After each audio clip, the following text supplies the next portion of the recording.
Ассалаумағалейкум қалың елім қазағым. Армысыздар алталаш, алдарыңызда Серікжан Біләшұлы.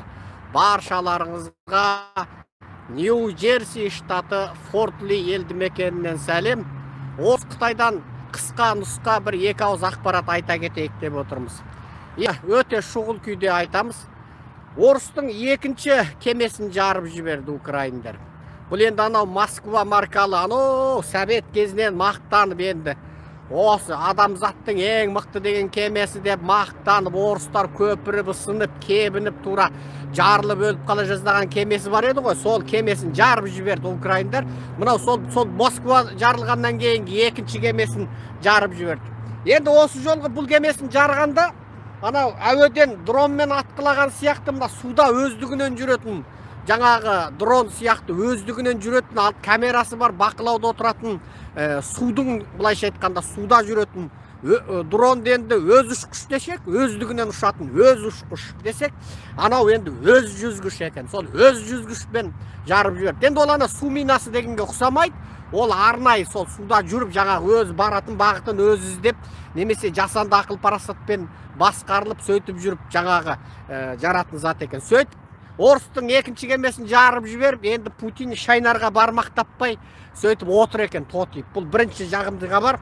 Екіншісі, Си Цзиньпиннің желі шықты. Желі шыққанда да мына Америкада Air University деген бар. Air University'ді айтсақ енді Авиа университеті деген. Бұл тікеден Американың қорғаныс министрлігіне қатысты университет. Осы университет аяқ астынан алды да Қытайдың мына ракета армиясы деген армия бар. Арнайы зымырандардың жаңағы армиясы. Сол ракета армиясын сол алдыдағы жаңағы соның бөкөл ана Тайванға бағытталған Қытайдың ракеталық базасын, ол қай әскери қалашы қай жерде тұрады, оның бастығы кім? Тіпті бір қарапайым 7 әскер, 10 әскерді басқаратын бастығы, оның үйі, жаңағы әскери құпия ракета базасының әрбір адамы, аты жөні, оның пәленші көші, түгенші нөмірлі жаңағы әскери ғимаратта тұратына дейін бәрін әшкерелеп, бойлығы мұнша, ендігі мұнша деп тастаған ғой. Содан Қытайың енді тотиып, қысқасы Си Цзиньпинде жаңағы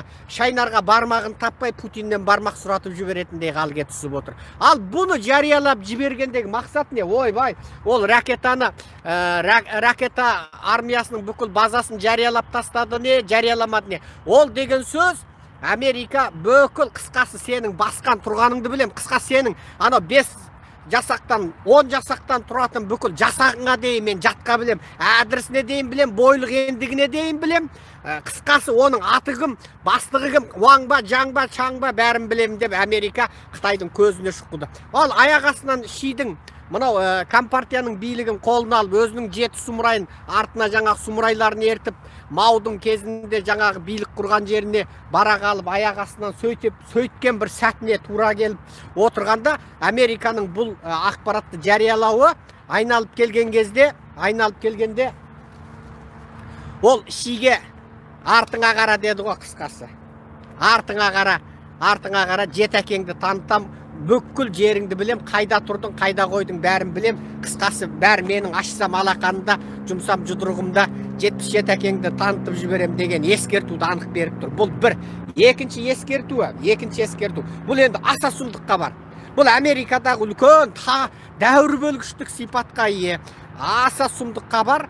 Америка атом қаруын қолдану туралы өздерінің саясатын өзгертіп, енді бұдан ілгері атом шабуылы болғанда, атомдық дағдарыс болғанда атом қаруын қолданады деген заң болған болса, енді оған өзгеріс енгізіп, кез келген уақытта атомдық шабуыл болмаған жағдайда да екі өзгерісті әкелді. Бір, қауіп төнген жағдайда, шұғыл жағдайда, екінші бірінші кезекте. Яғни бұдан бұрын біреу атомды қолданып, содан кейін қолдану деген болса, енді сол біреудің қолданғанына қарамай алдын ала. Яғни бұл жерде стратегиялық, тактикалық атом бомбалар, жеңіл типтегі бомбалар, немесе бір кішкентай бір өңірді талқандайтын бомбалар. Баяғыда Нагасаки мен Хиросимаға тастаған сияқты емес, жеңіл типтегі бір әскери нысандарды құртатын атом бомбаларды алдын ала қолданатын құқықты өздеріне беріп қойды. Яғни заңды олай өзгертіп қабылдағандағы мақсат, енді Американың әскери мамандары, қорғаныс министрі, президенті, яғни ол шешімді қабылдай алады.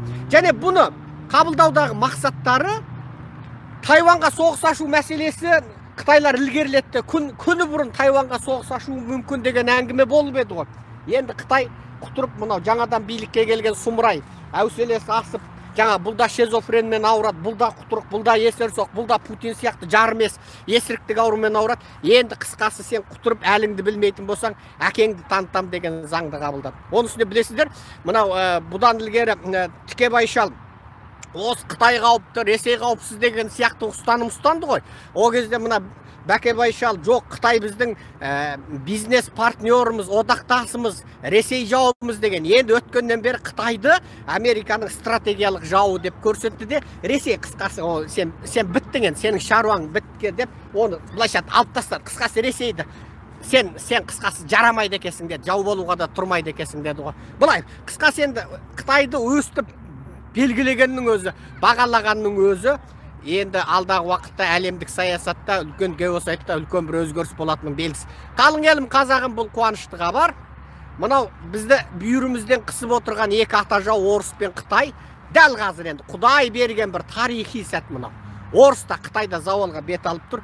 Енді осы бет алғаннан жаңағы артына қарамай осы кеткеннен мол кетіп, құрдымға кетіп, тасталқан болса екен деп тілей беріңіздер. Орыс та Қытайда құлаған күні, мына өзіміздің сұмырайларды, Тоқаев, Назарбаевтың кландарын бүкіл итаршысын, о кезде өзіміз саусақпен шертіп отырып, соғымға сойып аламыз ғой. Қуып жүріп, аң атқандай атып тастаймыз. Жақсы, сол жақсы күнді көруге несіп қылсын. Ал аман сау болыңдар. Назарбаев Тоқаевтың режимнен қорлық көрген аш-жалаңаш бүкіл қалың елім қазағым, шынайы тәуелсіздіктің күні жақындап келе жатыр. Жағымды хабарлар көп болсын. Бәріңіз сол күнді көруге, аманшылықпен жүздесуге несіп болсын.